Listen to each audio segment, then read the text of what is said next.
Hello दोस्तों, नमस्कार। स्वागत है आप सभी का एजुकेशन मंत्रा में। दोस्तों, इस वीडियो में हम बात करने वाले हैं एडेड जूनियर शिक्षक भर्ती, नई लेखपाल भर्ती, पुलिस विभाग में एक और नई भर्ती, ईडब्ल्यूएस आरक्षण, बीएड प्रवेश परीक्षा, सीटेट 2022 नोटिफिकेशन।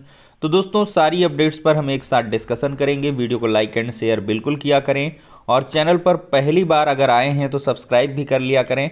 चलिए दोस्तों, वीडियो शुरू करें। इसके पहले जो छात्र सीटेट 2022 की तैयारी कर रहे हैं उनके लिए एक छोटी बात करेंगे सीटेट 2022 की बेस्ट बुक के बारे में जो चक्षु पब्लिकेशन की है। दोस्तों, देखा जाए तो ये पुस्तक संस्कृत की है। इसमें पेपर 1 और पेपर 2 के सारे सिलेबस को क्लियर किया गया है। 2800 से अधिक बहुविकल्पीय प्रश्न, वो भी व्याख्या सहित इसमें दिए गए हैं। सीटेट 2011 से लेकर 2022 तक के प्रश्नों को अध्यायवार सजाया गया है और साथ ही साथ व्याख्या सहित हल को भी रखा गया है। देखा जाए तो ये पुस्तकें काफ़ी प्रामाणिक हैं और साथ ही साथ देखा जाए तो इतना ही नहीं, सीटेट का प्रैक्टिस सेट और सीटेट की स्टडी गाइड भी चक्षु पब्लिकेशन की तरफ से आती है। सीटेट का ये जो प्रैक्टिस पेपर है, इसको आप अगर लगाते हैं तो आपकी प्रिपरेशन और भी बेहतर हो जाती है। तो देर किस बात की, चक्षु पब्लिकेशन की इन पुस्तकों के साथ अपनी प्रिपरेशन को बूस्ट करें। ये पुस्तकें आपको ऑनलाइन और ऑफलाइन दोनों मोड में अवेलेबल हैं। ऑनलाइन के लिए लिंक डिस्क्रिप्शन बॉक्स में उपलब्ध करवाई गई है। ऑफलाइन के लिए किसी भी नज़दीकी बुक स्टॉल पर कॉन्टैक्ट कर सकते हैं। दोस्तों, देखा जाए तो एडेड जूनियर शिक्षक भर्ती काफ़ी प्रयासों के बाद इस मोड़ पर आई है कि अब भर्ती प्रक्रिया आगे बढ़ने के आसार दिख रहे हैं। लेकिन इसी बीच चौंकाने वाला एक अजीब मोड़ दिखाई पड़ रहा है। अब भर्ती प्रक्रिया रोकने की मांग होने लगी है। आप समझ सकते हैं कि भर्ती प्रक्रिया जब रोकने की मांग चलने लगे तो समझ लीजिए कि आप दूसरे को मौका दे रहे हैं कि आप बैल मुझे मार। तो दोस्तों, कुछ ऐसा ही हाल है एडेड जूनियर शिक्षक भर्ती में। बहुत सारे ऐसे छात्र जिनका रिजल्ट इनवैलिड है या जिनके ओएमआर में सब कुछ सही है, उनका दावा है, और पिछली बार उनका रिजल्ट जारी हुआ था लेकिन इस बार नहीं जारी हुआ। तो ऐसे सभी छात्र चाहते हैं कि भर्ती प्रक्रिया अभी आगे ना बढ़े, इस पर रोक लग जाए और कोर्ट का जब तक ऑर्डर नहीं आ जाता तब तक ये प्रक्रिया आगे ना बढ़ाई जाए। दोस्तों, यहाँ पर देख सकते हैं, कोर्ट से निर्णय आने तक भर्ती प्रक्रिया रोकने की मांग।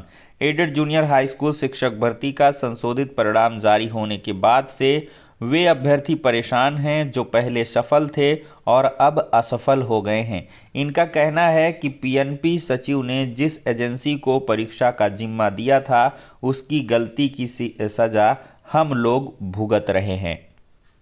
एक और समाचार पत्र में देखें, संशोधित परिणाम पर जताई आपत्ति।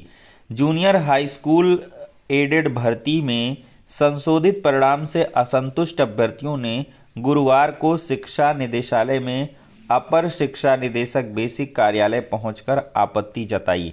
तो ये सब इसमें दोस्तों मौजूद थे और इनका कहना है कि वो पहले पास थे, संशोधित रिजल्ट में फेल हो गए, जबकि ओएमआर में कोई गड़बड़ी नहीं है। तो ये सारे छात्र बहुत जल्द एक नई याचिका भी दाखिल करने वाले हैं, क्योंकि यहाँ पर इनको शासन स्तर से कोई भी लाभ मिलता हुआ दिखाई नहीं पड़ रहा है। कल ही ये जो है डिसाइड किए हैं छात्र कि बहुत जल्द एक याचिका इलाहाबाद हाई कोर्ट में दाखिल की जाएगी और उसके माध्यम से ये चीज़ उठाई जाएगी और ओएमआर वगैरह भी जो साक्ष्य के रूप में है वो प्रस्तुत की जाएगी। तो दोस्तों, ये कुल मिला के हो जाती है एडेड जूनियर की अपडेट। दोस्तों, देखा जाए तो उत्तर प्रदेश पुलिस भर्ती और प्रोन्नत बोर्ड की तरफ से कर्मशाला कर्मचारियों के 120 पद, रेडियो संवर्ग में सहायक परिचालक के 1374 पद और प्रधान परिचालक के 936 पदों पर सीधी भर्ती 2022 के लिए ओपन टेंडर के माध्यम से निविदाएं आमंत्रित की गई हैं। अगर दोस्तों यहाँ पर देखा जाए तो तकरीबन 2500 पदों पर ये पुलिस विभाग में जो भर्तियां हैं वो आपको देखने के लिए मिलने वाली हैं। निविदाओं की हम डेट देख सकते हैं। यहाँ पर देखा जाए तो 26 सितंबर तक स्वीकार की जाएंगी और जो है नियत तिथि, अपनी अपनी निविदाएं नियत तिथि 6 अक्टूबर को 10 से यहाँ पर 14 बजे के मध्य बोर्ड में उपस्थित होकर प्रस्तुत करना सुनिश्चित करें। तो 16 अक्टूबर मतलब अक्टूबर लास्ट तक या नवंबर में आपको यूपी की जो मतलब पुलिस भर्ती प्रोन्नत बोर्ड के ऑफिशियल वेबसाइट ये है, इस पर नोटिफिकेशन दिख जाएगा। और दोस्तों इसी वेबसाइट पर आपका जो बहुत जल्द नोटिफिकेशन है 26,000 समथिंग पदों का, वो बहुत जल्द जारी होने वाला है। तो पुलिस विभाग भी बेहतर मौके दे रहा है आप लोगों को सेवा करने का। दोस्तों गवर्नमेंट ऑफ यूपी की तरफ से लेखपाल के 4,463 पदों पर भर्ती की तैयारी शुरू हो चुकी है। जल्द इसका नोटिफिकेशन जारी होगा। कल ये official tweet government of UP के ट्विटर हैंडल से देखने के लिए मिला है। तो ज़रूर दोस्तों यहाँ पर जो लेखपाल का नोटिफिकेशन जल्द आएगा, लेकिन उत्तर प्रदेश सरकार में देखा जाए जल्द का मतलब 2-4 महीने हो ही जाता है। तो ऐसे में मेरा मानना है कि ये भर्ती आपको यूपी ट्रिपल एससी पेट 2022 से ही देखने के लिए मिलेगी, क्योंकि अभी पेट 2021 से निकली 8,000 पदों पर जो लेखपाल भर्ती है उसका परिणाम नहीं जारी हुआ। डॉक्यूमेंट वेरिफिकेशन होगा और इसके बाद ही आपको जो नई भर्ती का विज्ञापन है वो देखने के लिए मिलेगा। तो इस वजह से इंतज़ार करिएगा, लेकिन अपनी कमर कस लीजिएगा पेट 2022 के लिए, क्योंकि परसेंटाइल वो हाई रह सकता है और आपको दोस्तों 100 में से कम 70 से 75 अंक प्राप्त करने होंगे, जिससे कि कोई लोचा आगे आपको लेखपाल भर्ती में देखने के लिए ना मिले। क्योंकि पदों की संख्या कम रहेगी तो हायर परसेंटाइल की जो उम्मीदें हैं वो बढ़ जाती हैं।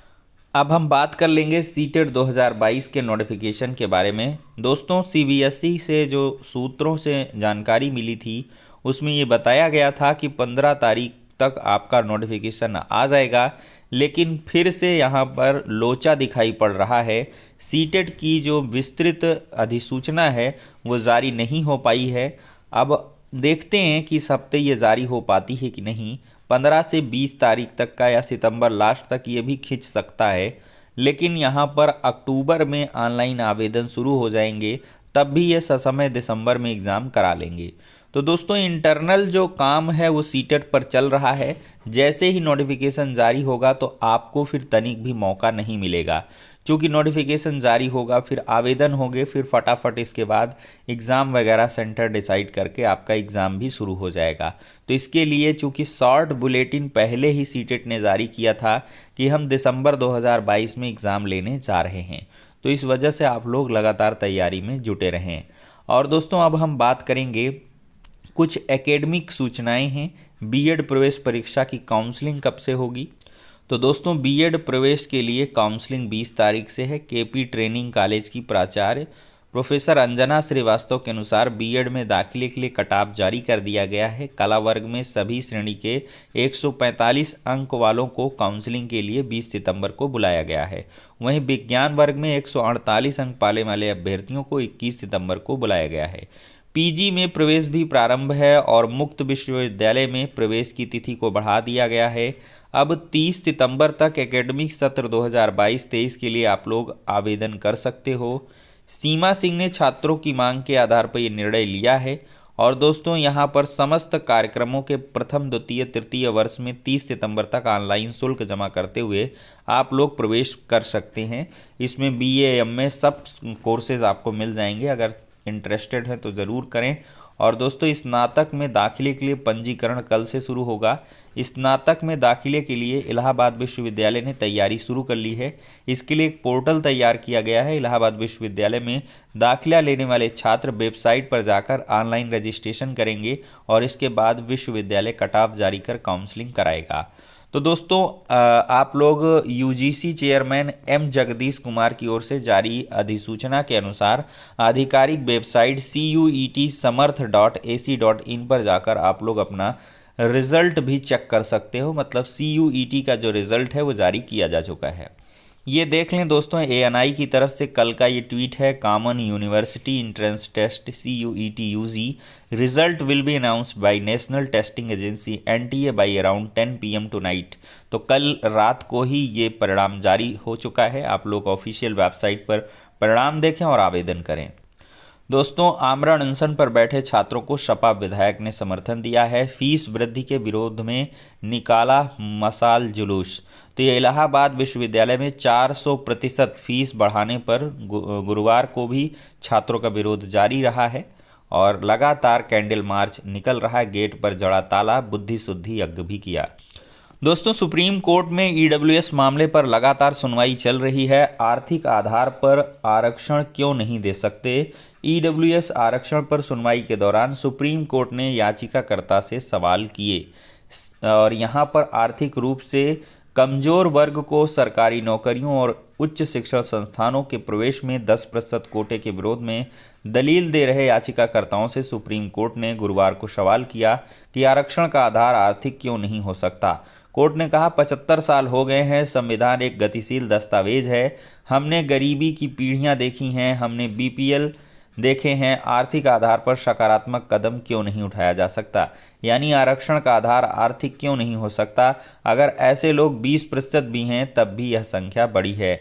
आर्थिक आधार पर आरक्षण का प्राविधान करने वाले 103वें संविधान संशोधन कानून की वैधता पर सुनवाई के दौरान जस्टिस रविंद्र भट्ट ने कहा, अब भी गैर भेदभाव वाले समूह होंगे जो कई चीज़ों तक पहुंचने में असमर्थ हैं।